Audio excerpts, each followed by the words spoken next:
자, 문재인 대표가 어제 얘기한 얘기입니다. 자, 내가 대통령이 된다면 이렇게 하겠다고 얘기한 것이 청와대, 국정원 다 손보겠다는 얘기입니다. 하나씩 좀 얘기를 해보겠는데 문재인 전 대표가 내놓은 얘기를 일단 영상으로 보고 얘기를 시작하겠습니다. 첫째, 청와대 특권을 버리고 대통령 직무 청사를 광화문으로 옮기겠습니다.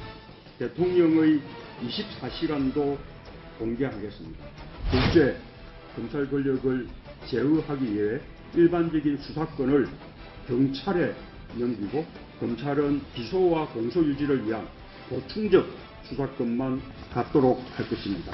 셋째, 국정원을 해외안보 정보원으로 개편하겠습니다.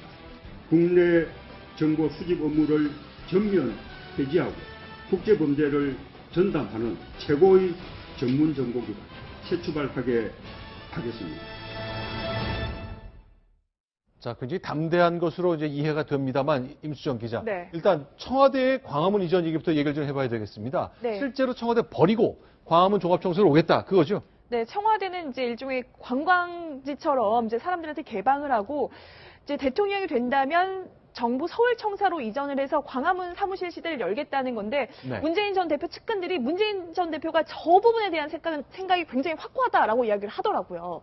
이거 일단 저 남쪽에 있는 저도라는 네. 섬 일반인한테 반환하는 건 별 문제는 없어 보이는데 네. 이거는 어떻습니까? 네. 대통령이 24시간 일정 모두 공개하겠다. 누구 만났고 뭐 먹었고 몇 명하고 얼마나 네, 만났고 네. 다 하겠다는 거예요? 네, 그러니까 세월호 7시간 문제가 박근혜 대통령에게 계속해서 지금 의혹 제기가 되니까 그 부분에 좀 착각하는 것 같은데 문재인 전 대표가 본인의 시간을 어떻게 시간 단위로 움직이는지 누구를 만났는지 자세하게 다 공개하겠다 지금 이렇게 발표를 했습니다 어제. 일정 네. 공개하는 건 일본 총리는 다 하고 있습니다. 네. 사실은 대통령은 국민들의 큰 심부름꾼이니까 네. 공개돼야 됩니다. 공개돼야 되고 일정도 그 경호에 문제가 없다면 쭉 돼서 알려줘야 됩니다. 그런데 최진 소장님 네. 어떠신지 모르겠어요. 근데 저 24시간 공개라는 게 어떤 의미인지 모르겠습니다만 오늘 저녁은 내가 공개 일정은 아니지만 비공식적, 이제 더 이상 비공식 일정은 없어지는 거고 야당의 누구누구 의원들을 불러서 같이 밥 먹으면서 다음에 있을 원내대표 선거에 대해서 이야기했다. 이렇게까지 공개할 수는 없는 거 아닙니까?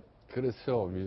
네. 근데 지금 총론적으로 보면요. 청와대 개혁은 반드시 해야 되는 겁니다. 네. 지금 그 조목조목 세 가지를 보면요. 네. 전적히 박근혜 대통령이 저 부분에 대해서 너무 부족하고 문제가 많았거든요. 네. 지금 온종일 맨 위에 보면 청와대 안에서 구중궁궐에서 집거했다. 관저 내에서. 그리고 두 번째는 저도에서 은밀하게 몇 사람이 모여서 의논한 다음에 김기춘 비서실장 이런 의논의 지역으로 그리고 24시간은커녕 완전히 말이죠. 모든 일정이 비공개했기 때문에 국민들 입장에서 바꿔야 되는 다만 맨 위 부분이 상당히 중요한 부분인데 집무실을 옮기게 되면 청와대 수석도 전부 옮겨야 됩니다. 그럼 많은 작업이 필요하게 네. 됩니다. 그렇게 되면 공무원 역시 거기에 따른 너무 과도한 하중이 실리기 때문에 최소한 집무 정도, 가끔 비서실이나 수석회의, 네. 내각회의 정도, 국무회의 정도는 자주 청사에서 하는 것만으로도 충분히 지금과는 차별성을 가질 수 있다. 그래서 총론은 옳기 때문에 네. 당론 부분은 얼마든지 앞으로 하는 과정이 좀 조절이 가능하다고 봅니다. 자, 실제로 아마 문재인 대표가 이 얘기를 한 것은 며칠 전 있었던 대통령의 상춘재 기자간담회 때 했던 대통령의 이 발언하고 상당히 대비가 돼서 더 주목을 받는 것 같습니다. 소개합니다. 사실은 뭐 대통령이 이때 뭐 여기를 갔고 이때 여기 가가지고 뭐 누구 만났고 그런 거를 이렇게 다 발표할 필요도 없는 거예요. 왜냐면 제 그 업무 공간이 이제 관저였는데 거기에는 이제 뭐 결제할 수 있는 그것도 시스템도 다 돼 있고 또 필요하면 손님도 이렇게 만나고 또 접견도 할 수 있어요. 그렇기 때문에 뭐 위민관에서 할 수도 있고 본관에서 할 수도 있고. 네. 네, 뭐 좋습니다. 지금 저는 문 전 대표의 말씀 중에서 가장 와닿는 거는 네. 검찰의 수사권을 없애겠다, 보충 수사권만 갖게 하겠다는 저는 100% 찬성하고 싶고요. 네. 그다음에 저도의 휴양지를 없애겠다는 문제는 다시 검토하라는 말씀을 드리고 싶은데 네. 우리 왜 청남대라고 옛날 대통령 별장이 있었죠? 네. 그거 반환하고 난 다음에 그다음 대통령이 어디 갔습니까? 지금 현재 계룡대에 가면 육군본부가 있는데요. 네. 거기에 과거에 육군 참모총장 공간이 대통령 원래 휴양소였어요. 네. 근데 그 대통령이 청남대만 가시니까 그걸 육군 총장이 썼거든. 그러니까 참모총장 공간은 그렇게 되니까 차장 공간은 차장은 또 총장 공간으로 와서 십몇 년을 써왔는데 노무현 정부 때 청남대를 반환하고 나서는요. 네. 계룡대에 있는 원래 내가 거기 가겠다라고 해가지고 난리가 났었어요. 그래서 새로 거기 별장을 만들어줬다가 그다음에 저도를 지금 다시 활용하는데요. 네. 대통령은 분명히 휴양 공간이 필요합니다. 미국도 캠프 데이비드라는 게 있는데 네. 이것저것 다 없애고 대통령을 어떻게 지냅니까? 그래서 저걸 없애면은 일만 하는 게 아니라 일하면서 농땡이를 부리게 됩니다. 그래서 저는 저거는 반대입니다. 쉬시면서 일하시고. 알겠습니다. 자, 임수정 기자, 네. 이제 주목해야 될 것 중에 하나가 이제 검찰 개혁 얘기인데 의지가 대단하다고 봐야 되죠. 네, 문재인 전 대표가 어제 그 말을 했어요. 노무현 정부 때 검찰개혁 제대로 못한 게 한이 된다 이런 표현을 썼는데요. 일단 검찰이 수사권과 기소권을 가지고 있잖아요. 이 수사권을 경찰로 이전하겠다. 그리고 자치경찰을 전국적으로 확대하겠다. 그리고 뭐 전직 대통령이나 국회의원 같은 그 고위공직자 비리를 이제 수사를 하는 수사처를 신설해서 기소권과 수사권을 모두 주도록 하겠다라는 개혁안을 어제 발표했습니다. 자, 한이 맺혔다고 얘기했거든요. 실제로 저희가 보면 글쎄요. 2003년을 기억합니다만 이 노무현 정부 1년차 때 검사와의 대화까지 하면서 어떻게든 검찰이 정치인들 눈치, 청와대 눈치 안 보고 좋은 자리에 보내줄까 하는 인사에 대한 기대 접고 오직 법률과 원칙에 따라 수사할까. 그러나 이 자리가 좀 엉켜버린 적이 있습니다. 잠시 영상 소개하겠습니다. 과거 독재 정권 하에서 있었던 인적 청산과 어떤 차이가 있는지 내가 잔재주나 가지고 여러분들하고 대화해서 여러분들을 제압하려고 하는 그런 그 인품의 사람으로 좀 비하하는 그런 뜻이 들어 있습니다. 난 상당히 그 모욕감을 느끼지만 이 자리에서 모욕 안 느끼도록 하고 토론에 지장 없이 서로 웃으며 넘어갑시다. 대통령에 취임하시기 전에 부산 동부지청장에게 청탁 전화를 하신 적이 있습니다. 그때는 왜 검찰에 전화를 하셨습니까? 이쯤 가면 막 하자는 거죠. 네. 그러나 이제 노무현 정부가 가장 검찰의 수사 이렇게 해라 저렇게 해라 상대적으로 그것이 적었다고 사람들이 얘기를 하고 있습니다. 저는 그 법조인이다 보니까 노무현 대통령의, 문재인 전 대표의 그 공약이라고 그래야 되나요? 네. 그 중에서 그 검찰 개혁이 가장 와닿고 네. 저는 당위적으로 해야 한다고 봅니다. 네. 그런데 검찰이 지금 가장 강력하게 지금 반발하는 게 바로 검찰의 수사권을 뺏는 거거든요.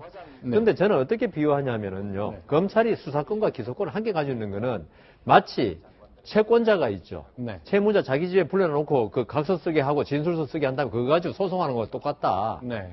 그러니까 검찰이 있죠. 무죄 받는 걸 엄청나게 싫어하는 이유가 네. 내가 이렇게 수사 전문가 수사해가지고 이렇게 기소했는데 왜 나하고 똑같은 자격을 가진 판사가 무죄를 하냐. 이건 문제있다 이런 거거든요. 네. 그런데 저는 그거는 그 어떤 자기 지위에 따른 어떤 판단이고 기소지. 그래서 저는 그 검찰이 언젠가는 수사권을 놔야 될 거고요. 네. 그런데 다만 이제 경찰에 수사권을 줬을 때 검사들은 제가 이제 판사 때 이야기하는 거 보면은 항상 그걸 문제 삼아요. 경찰을 통제할 수 있는 기관이 필요하다. 네. 그거는 다른 방법으로 해결해야지. 검찰이 모든 수사권과 기소권을 틀어안고서 이걸 기준으로 뭘 하겠다. 이거는 생각을 바꿔야 된다고 생각합니다. 네, 네. 지금 간단하게 말씀드리면 지금도 검찰공화국이잖아요. 네. 특검도 검찰입니다. 네. 그리고 그 전에 이영렬 검사장이 했던 것도 검찰이고요. 이게 그 전에 합수부 만들어 뭡니까 방위산업 비리니 뭐니 세월호니 다 합수부 만들어서 했지 않습니까? 이게 검찰공화국이에요. 너무 파워가 세다 보니까 그 결론이 박근혜 정부의 지금 컬랩스 붕괴로 가는 겁니다. 자, 그러면요. 이제 더불어민주당 얘기가 나왔으니까 최근에 있었던 이제 개헌 문건 논란이 좀 있잖아요. 근데 임수정 기자 어떻습니까? 오늘 이제 그거 진상조사에서 발표했죠. 네, 조금 한마디로 요약하자면 그 문건에 문제가 없더라라는 게 지금 이제 결과라고 할 수가 있겠습니다. 네. 그래서 지금 이제 그 문건의 책임자라고 할 수 있는 민주연구원의 이제 친문 인사인 김용익 원장의 거취가 계속 논란이 됐었는데 네. 이 거취는 추미애 당대표에게 이제 일임을 한다 이렇게 결과가 났고요. 추미애 대표도 어떻게 이야기를 했냐면 그 문건은 그냥 촛불 민심을 받들어 개헌을 하라는 취지였다. 언론 보도가 잘못됐다 이렇게 이야기를 했거든요. 네. 그리고 이 사실상 이제 김용익 그 원장을 유임하는 쪽으로 지금 가닥이 잡혀가고 있기 때문에 이게 유임이 확정이 되면 또다시 친문과 비문의 갈등이 좀 폭발하지 않을까 지금 이런 우려가 제기되고 있습니다. 최 소장님, 그러니까 이제 더불어민주당의 공식 연구원에서 이제 연구 보고서를 하나 냈는데 그것이 이제 문재인 전 대표의 입맛에 딱 맞는 것이라 나머지 사람들이 좀 반발했던 거잖아요. 네. 근데 일단 여기엔 문제가 없다고 결론이 난 거네요.